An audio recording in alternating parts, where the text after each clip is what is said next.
Salam alaikum guys. Donc aujourd'hui nous allons démarrer notre projet portfolio avec Bousra.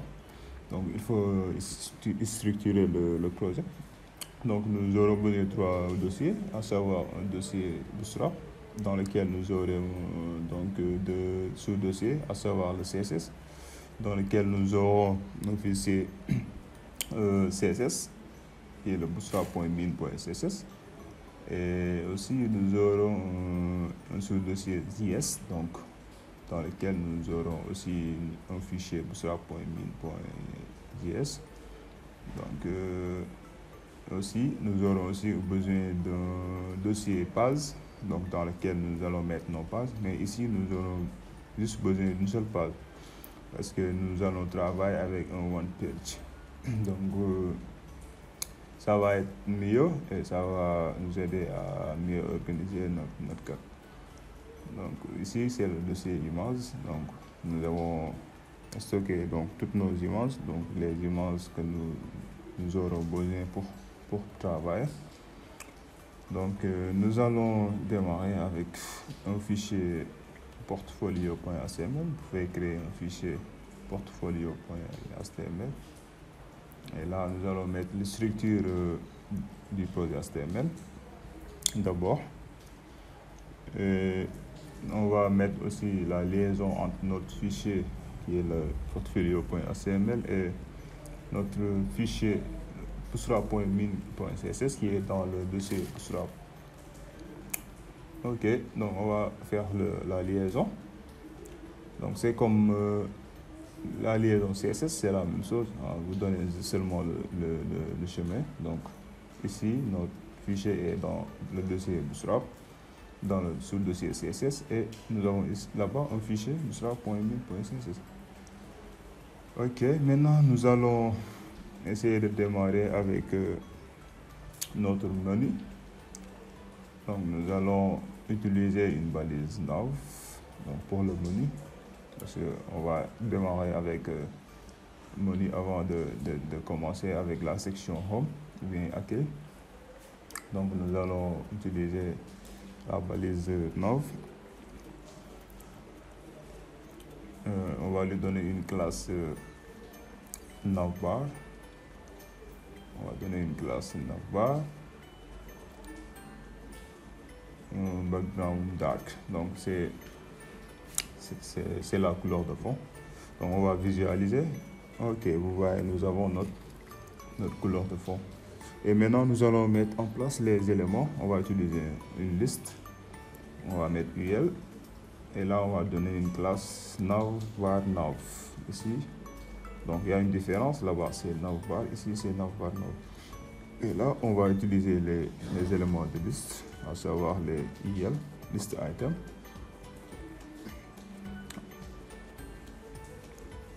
Donc, on met list item comme classe. Non, c'est nav item. Et là, nous allons mettre ici une classe. On va lui donner nav link. Donc, ici, c'est l'élément et ici, c'est le lien. Donc, c'est la différence. Et là, nous allons mettre home, bien accueil. Donc, nous allons garder home. Donc, on va dupliquer les list items. Donc, on duplique. On va dupliquer. OK. Et maintenant, là-bas, on va mettre à propos, ou bien on va mettre about me, donc à propos de moi, ou bien on va écrire dans l'anglais. Ici, nous allons mettre, OK, qu'est-ce que nous allons mettre là? On va mettre mes réalisations. Donc, on peut mettre mes réalisations, si vous voulez. Mettez mes réalisations. Mettre mes réalisations. Et là, nous allons mettre contact.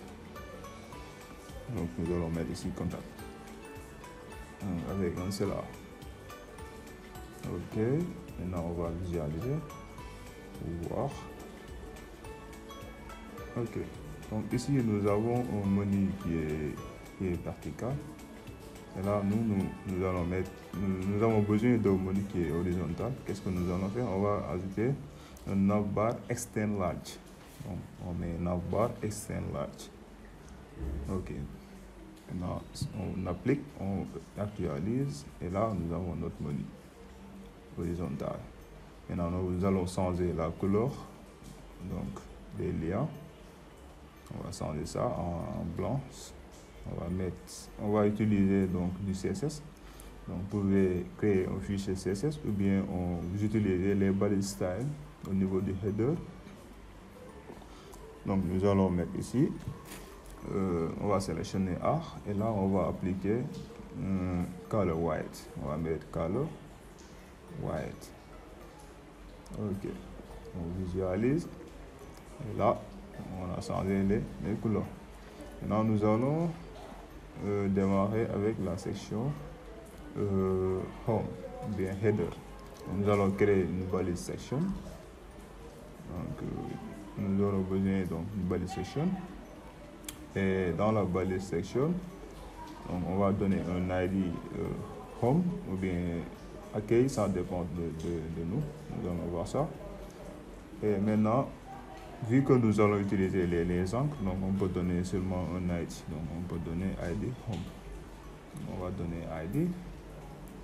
Donc on est classe. Non, le mieux c'est d'utiliser ID. Ok, on va mettre ID égale home. Donc vu que nous allons utiliser les encres, donc plus tard quand ok, qu'est-ce que nous allons faire? On va essayer d'appliquer un style. Donc on va mettre un background donc comme image de fond.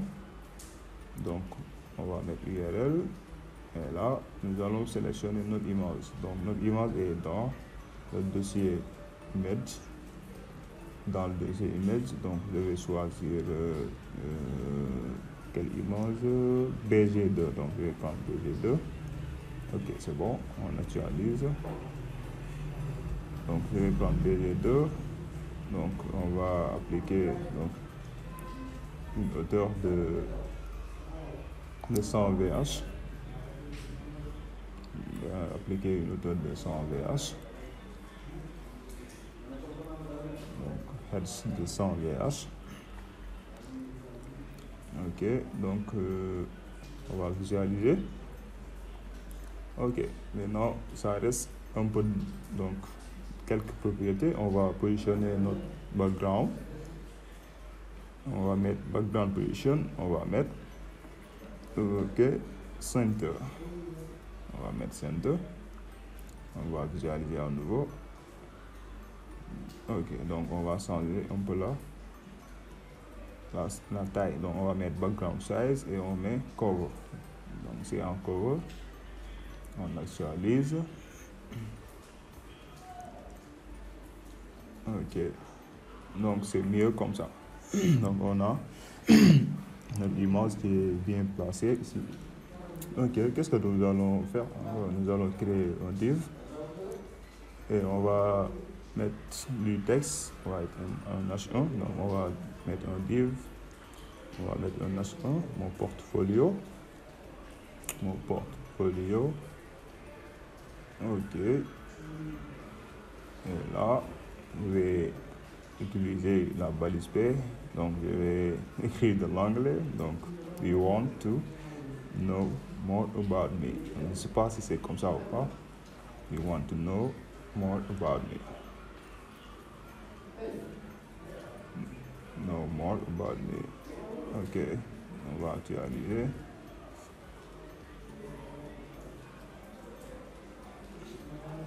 Ok, maintenant nous allons centrer notre texte, changer la couleur et mettre un padding top donc de 5, un PET de 5.